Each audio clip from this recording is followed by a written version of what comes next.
ফুসফুসের নালীর প্রদাহ বা ব্রঙ্কাইটিস জনিত কাশির জন্য ঘরোয়া বা হার্বাল সমাধান।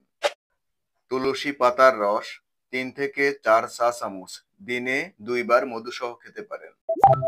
আদা, পিপুল, আমলকি ও হরিতকি একত্রে 3 থেকে 6 গ্রাম দিনে 2 বার খেতে পারেন। অথবা বাসক পাতার রস 3 থেকে 4 চা-চামচ মধুসহ দিনে 2 বার খেতে পারেন।